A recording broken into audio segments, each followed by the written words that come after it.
नमस्ते। मैं बंटी आप सभी लोगों का स्वागत करता हूं एक बार फिर मेरे इस चैनल साइंस गुरु पर। पहली वीडियो में मैंने आपको बताया चैनल इनॉग्रल वीडियो थी, पहली वीडियो थी चैनल की, जिसमें मैंने आपको बताया कि हमारे इस चैनल पर आपको क्या क्या मिलेगा। और आज मैं एक वीडियो लेकर आया हूं क्लास 8th के स्टूडेंट्स के लिए। क्लास 8th के स्टूडेंट्स की ये ओरिएंटेशन वीडियो है। This is an orientation video for class 8th। मैं आप सब लोगों को बताना चाहता हूं कि ओरिएंटेशन वीडियो क्या होती है।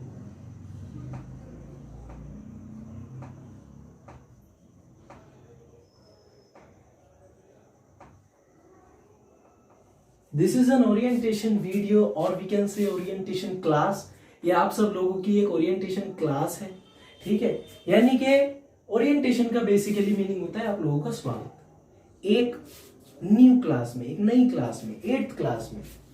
फ्रॉम 7th, आप 7th क्लास से 8th क्लास में एंटर कर चुके हो। और 8th क्लास में ऐसी कौन कौन सी चीजें हैं जो आप नई पढ़ोगे, new things which you gonna learn in this class. कौन कौन सी ऐसी चीजें हैं जो आपने पढ़ रखी हैं, हम आज इस बारे में डिस्कस करेंगे। सबसे पहले सब्जेक्ट्स के बारे में बात कर लेते हैं। कौन कौन से सब्जेक्ट्स हैं सभी के पास।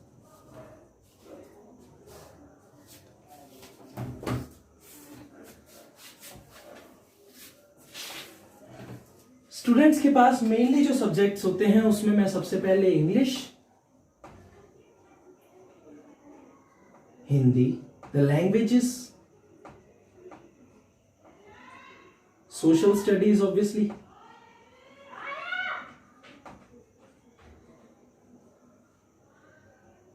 या फिर हम इसे सोशल साइंस भी कह सकते हैं, सामाजिक विज्ञान,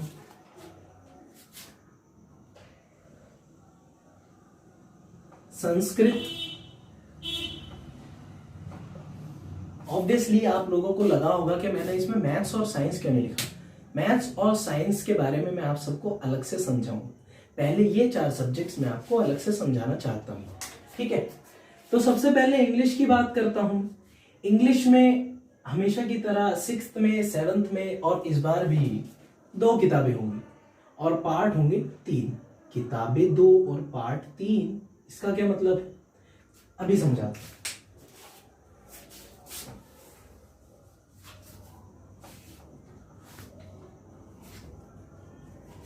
English which is divided into 3 parts. सबसे पहले मैं इसकी रीडर की अगर बात कर लूं तो किताब जो होगी हमारी, ठीक है। फिर सप्लीमेंट्री रीडर की बात कर लूं, जो सप्लीमेंट्री बुक होगी। This is all text book material. ये टेक्स्ट बुक मटेरियल है जो आपको कवर करना है, ठीक है। चैप्टर्स के साथ तीसरी और सबसे मेन चीज जो होती है इंग्लिश में वो होती है ग्रामर। ग्रामर कौन कौन सी ऐसी चीजें हैं जो आप ग्रामर में 8th क्लास में नहीं सीखोगे, कौन कौन सी ऐसी चीजें हैं जो आप सीख चुके हैं, ठीक है। मैं यहां पर बात करूंगा स्पेशली बेसिस की, यानी कि आधारित तौर पर जो चीजें होती हैं ग्रामर में। फॉर एग्जाम्पल टेंस, प्रीपोजिशंस और आर्टिकल्स, एरर फाइंडिंग्स, ओमिशंस, जिसमें आपको वर्ड्स ढूंढने होते हैं, इस तरीके की सारी चीजें आपको वर्ब्स, कंजंक्शन,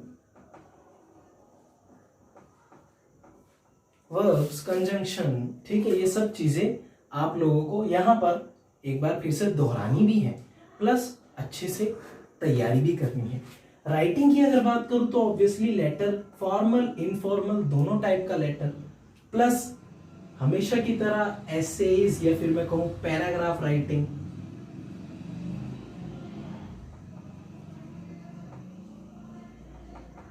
क्योंकि ऑब्वियसली ग्रामर का जो मटेरियल होता है वो ज्यादा होता है। Diary entry, story writing, message writing,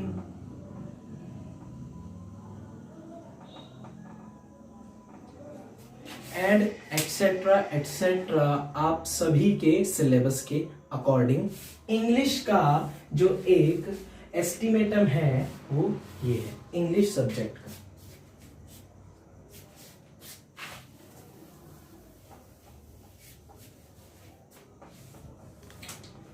Hindi की बात करते हैं,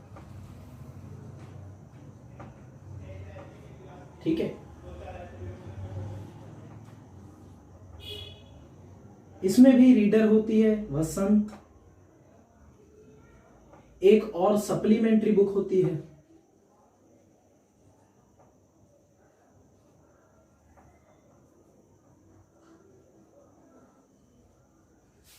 और ग्रामर होती है।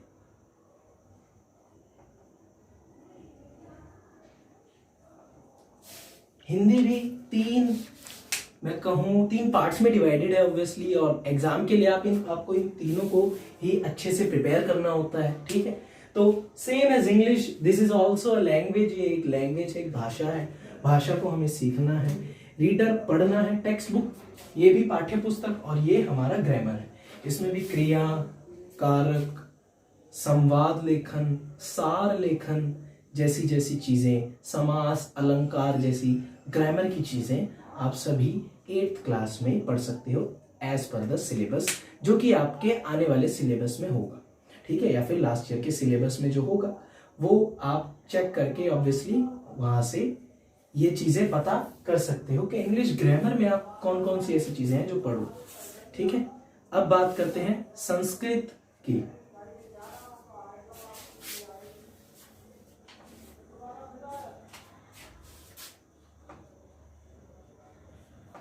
संस्कृत भी एक लैंग्वेज है, ठीक है। यहां भी एक पुस्तक होती है, पाठ्य पुस्तक, जिसमें से चैप्टर्स होते हैं, पढ़ते हैं, ठीक है। ग्रामर होती है, ग्रामर पढ़नी होती है हमें इसमें।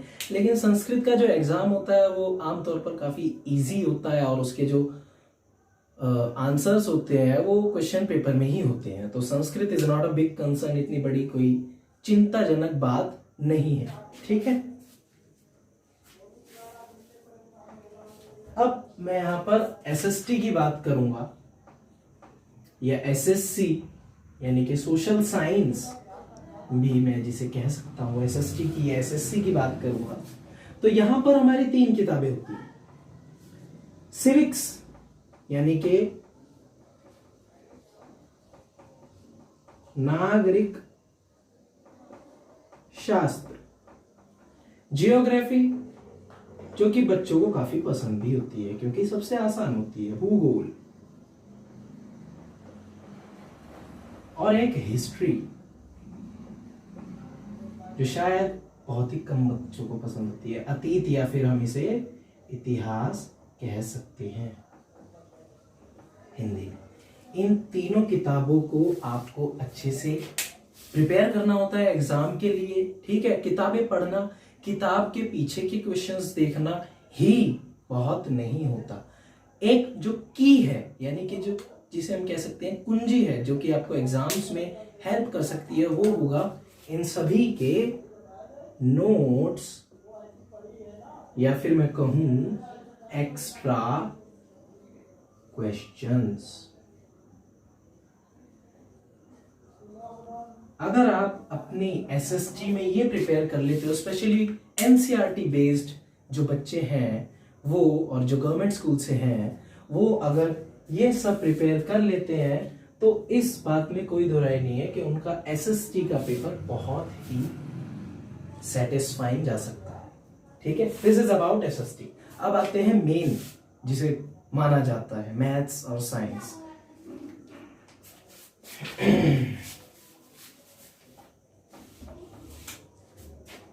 पहले मैं यहां पर साइंस की बात करूंगा।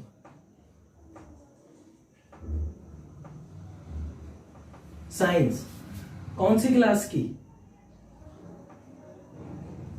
8th क्लास की साइंस। 8th क्लास की साइंस और 7th क्लास की साइंस। पहले मैं आपको चैप्टर्स बता देता हूं और ये बता देता हूं कि साइंस के कितने पार्ट्स होते हैं। साइंस बेसिकली 3 पार्ट्स में डिवाइडेड है।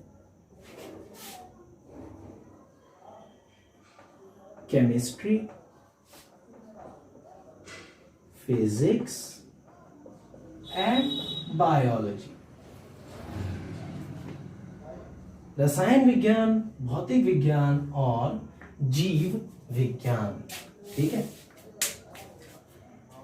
केमिस्ट्री का मतलब है जहां हम केमिकल्स के बारे में पढ़ते हैं, एलिमेंट्स के बारे में, मिक्सचर्स, कंपाउंड्स के बारे में, यानी कि रसायनों के बारे में, पदार्थों के बारे में, यौगिकों के बारे में। ठीक है। फिजिक्स अपने बारे में हम पढ़ेंगे, अपनी मूवमेंट के बारे में हम पढ़ेंगे, किस तरीके से कोई सब्सटेंस चलता है, हिलता है, डुलता है, कार्य करता है, काम करता है, वर्क, ऊर्जा किस तरीके से होती है। और बायोलॉजी में हम अपने बारे में और बायो यानी कि जीवों के बारे में पढ़ते हैं, जीव विज्ञान इसी वजह से इसे कहा जाता है। ठीक है। केमिस्ट्री की अगर मैं बात करूं तो यहां पर हमारा जो सेकंड चैप्टर होगा, थर्ड चैप्टर होगा, फिफ्थ चैप्टर होगा, ये केमिस्ट्री से रिलेटेड है। 14th चैप्टर होगा, ये सभी चैप्टर्स केमिस्ट्री से रिलेटेड हैं। 4th चैप्टर जो होगा हमारा, और फर्स्ट चैप्टर जो है वो बेसिकली तो जनरल साइंस से है। ठीक है। यहां हम जनरल साइंस की भी बात करते हैं। एक मैं इसमें और जोड़ना चाहूंगा, केमिस्ट्री, फिजिक्स और बायोलॉजी के अलावा जनरल साइंस। ठीक है। जिसमें हमारा फर्स्ट चैप्टर क्रॉप मैनेजमेंट आएगा,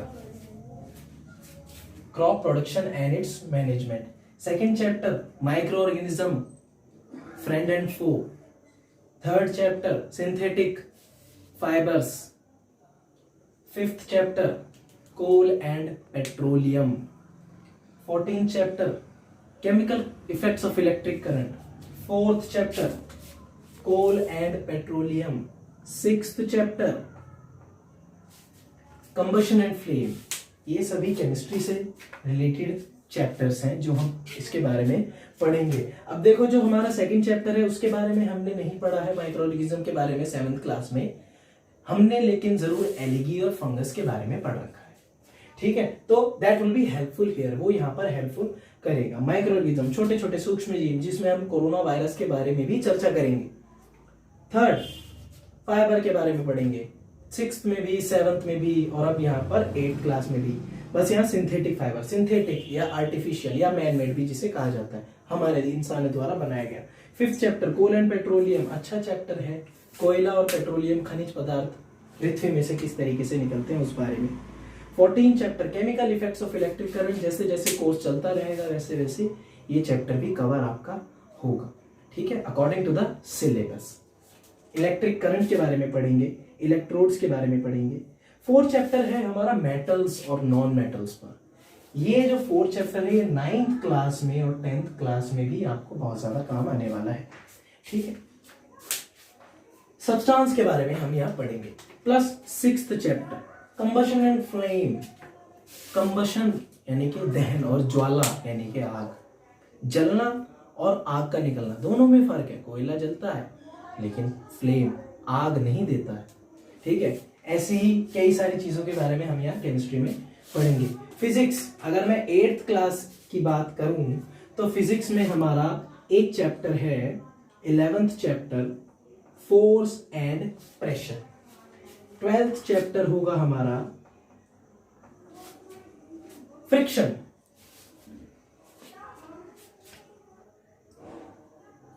13th चैप्टर है साउंड।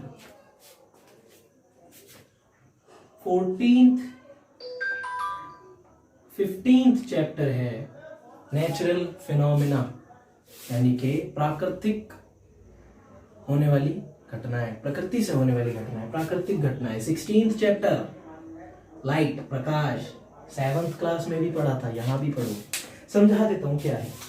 फोर्स एंड प्रेशर नई चीज है, आपने 7th क्लास में नहीं। ठीक है, लेकिन बहुत ही ज्यादा इंटरेस्टिंग, दिलचस्प। फ्रिक्शन, फोर्स एंड प्रेशर से ही ये एक चैप्टर बना है, फ्रिक्शन। 13th चैप्टर साउंड पर बेस्ड है, किस तरीके से साउंड प्रोड्यूस होता है।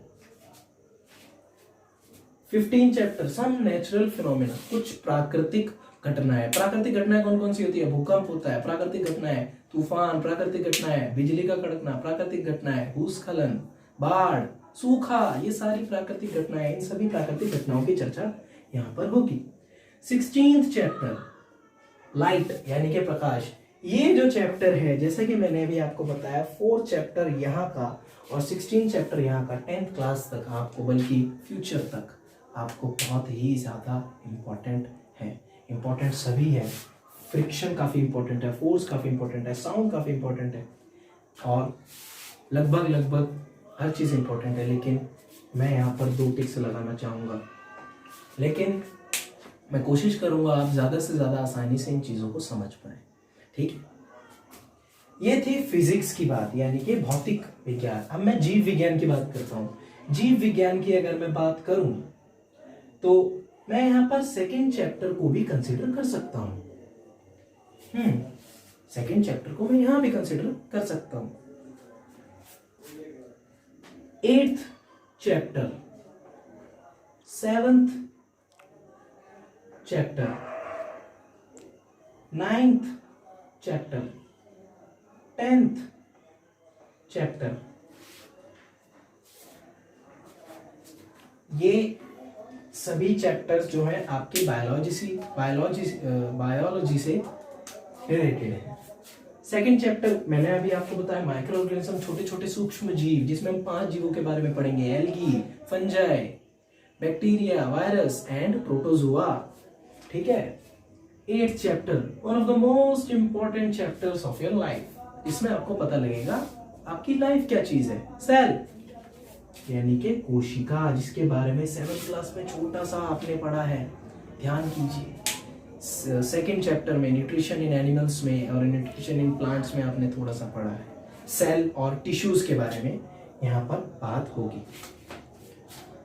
7th क्लास, माफ कीजिएगा, 7th chapter conservation of plants and animals. यहाँ हम फौना और फ्लोरा के बारे में पढ़ेंगे। आपको लगा होगा ये फौना एंड फ्लोरा क्या है? ये प्लांट्स और एनिमल्स को बोला जाता है, इनका कंजर्वेशन यानी कि बचाव, conservation of plants and animals. क्योंकि हमें पता है कि आज के टाइम में ग्लोबल वार्मिंग और भी 1000 कारणों की वजह से जो लाइफ है प्लांट्स की और एनिमल्स की, वो कहीं ना कहीं खतरे में है। उस पर बेस्ड है ये चैप्टर। ठीक है। 9th और 10th chapter most important chapters of biology. 9th chapter reproduction in animals. 7th class में प्लांट्स के बारे में था, यहां पर होगा रिप्रोडक्शन इन एनिमल्स। ठीक है, इसके बारे में हम बहुत डिटेल में चर्चा करेंगे। 10th चैप्टर इसी चैप्टर से रिलेटेड है। समय के साथ साथ जैसे ही हम अडोलेसेंस यानी कि किशोर अवस्था में आते हैं, both boys and girls and others, सभी जेंडर के लोग पुबर्टी की एक एज में, पुबर्टी यानी कि पुबर्टी एक एज होती है, एक उम्र होती है, वो उम्र जिस उम्र में इंसान के शरीर में कई सारे बदलाव आ जाने शुरू हो जाते। ठीक है, उसके बारे में यहां पर पढ़ाई करेंगे।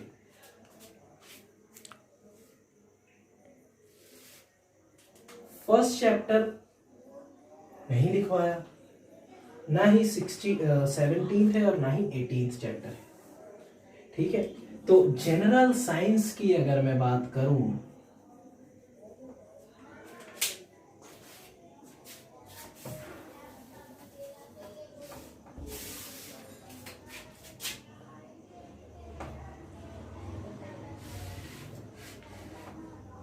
तो वहां फर्स्ट चैप्टर आएगा। फर्स्ट चैप्टर को मैं बायोलॉजी में भी कंसीडर कर सकता हूँ। यहाँ पर फर्स्ट चैप्टर जो है हमारा crop production and its management, यानी कि फसल के ऊपर है, फसल किस तरीके से उगाई जाती है। ठीक है, सबसे पहले हम मिट्टी को तैयार करते हैं, प्लगिंग करते हैं, उसके बाद उसमें सोइंग करते हैं, सोइंग दैट मीन्स बीज डालना। ठीक है, उसके बाद खेत की जुताई, कल्टीवेशन प्रोसेस, हार्वेस्टिंग प्रोसेस, ये सारी चीजें। फर्स्ट चैप्टर 17th चैप्टर और 18th चैप्टर, ये दोनों चैप्टर्स जो हैं वो रिलेटेड हैं किससे? ये दोनों चैप्टर्स रिलेटेड हैं जनरल साइंस से, ठीक है। 17 chapter stars and solar system, बहुत ही इंटरेस्टिंग चैप्टर।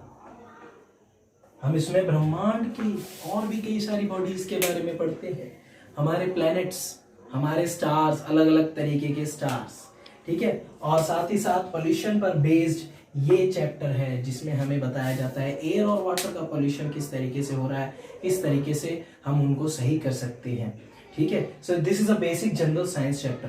तो ये है आपका साइंस सब्जेक्ट का ओरिएंटेशन 8th क्लास का, ठीक है। इसके बारे में आपने पहले भी पढ़ा हुआ है, बाकी सारी चीजें जो नहीं है और जो पुरानी है वो मैंने आपको बता दी। अब चलते हैं मैथ्स की तरफ।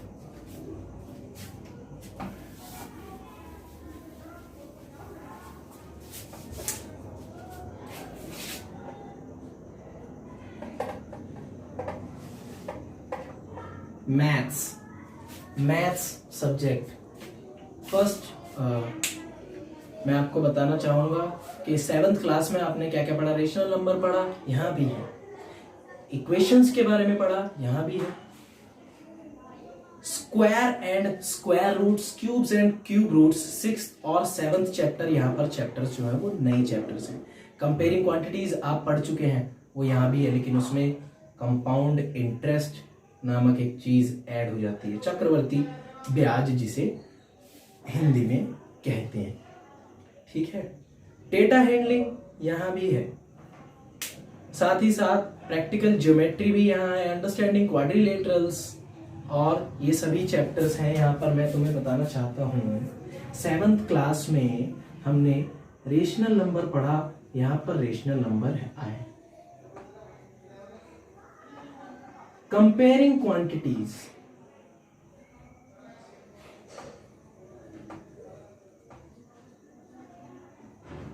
यहां भी आएगा, और उसमें CI कंपाउंड इंटरेस्ट ऐड होगा, एक नया टॉपिक, प्लस टैक्स ऐड होंगे, वैल्यू एडेड टैक्स और goods and services tax, GST जो लगाया जाता है आज हर एक प्रोडक्ट पर। अलजेब्रा की अगर मैं बात करूं तो अलजेब्रा में लीनियर इक्वेशंस,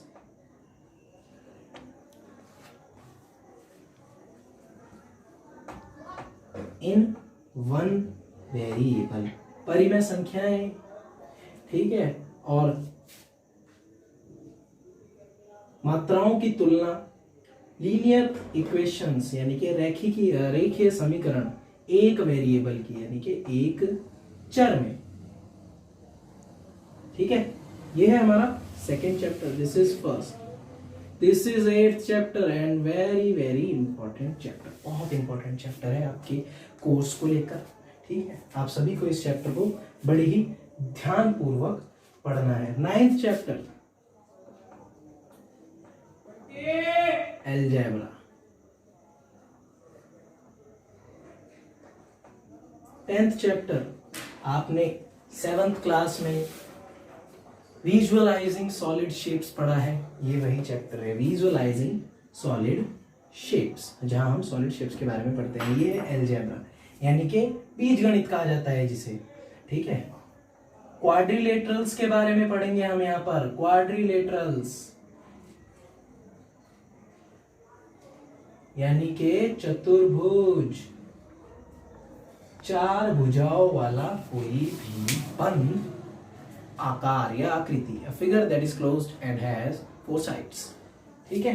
ट्राइंगल्स के बारे में हम पढ़ चुके हैं, यहाँ पर क्वाड्रिलेटरल्स के बारे में पढ़ेंगे। मेंसुरेशन आप पहले भी पढ़ चुके हैं। 11th चैप्टर है जो हमारा, जिसमें हम एरियाज एंड पेरीमीटर्स निकालते हैं, एरिया प्लस पेरीमीटर, और यहां पर हम प्लस वॉल्यूम निकालना सीखेंगे यानी कि क्षेत्रफल, परिमाप और आयतन निकालेंगे यहाँ पर हम किसी चीज का।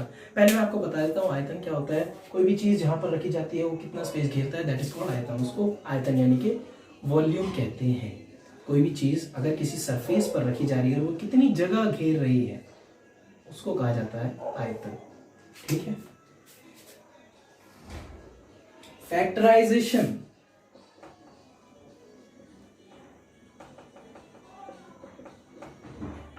खंडन हम कह सकते हैं। ठीक है। 14 चैप्टर है ये, बहुत ही इंपॉर्टेंट चैप्टर होने वाला है। 15th चैप्टर होगा आपका introduction to graphs,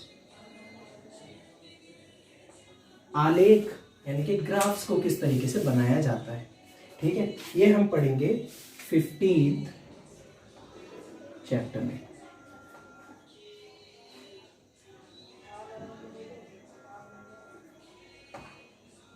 twelfth chapter की बात कर लेते हैं। 12th चैप्टर है हमारा सेम जो 13 चैप्टर था, एक्सपोनेंट्स एंड पावर्स। बहुत ही इजी चैप्टर, और इजी जिन बच्चों को नहीं लगता उन बच्चों के लिए बनाया दिया जाएगा। एक्सपोनेंट्स एंड पावर्स यानी कि घात एवं घातांक, ये खंडन और ये आलेखों का इंट्रोडक्शन, परिचय। ठीक है।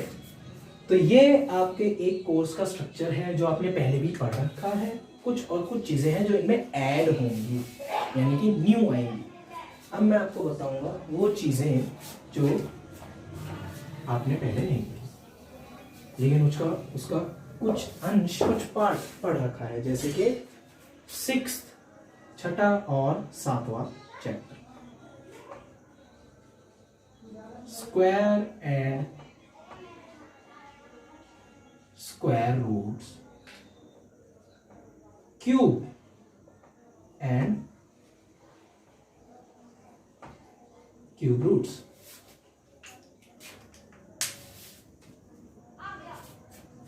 वर्ग और वर्गमूल, घन और घनमूल।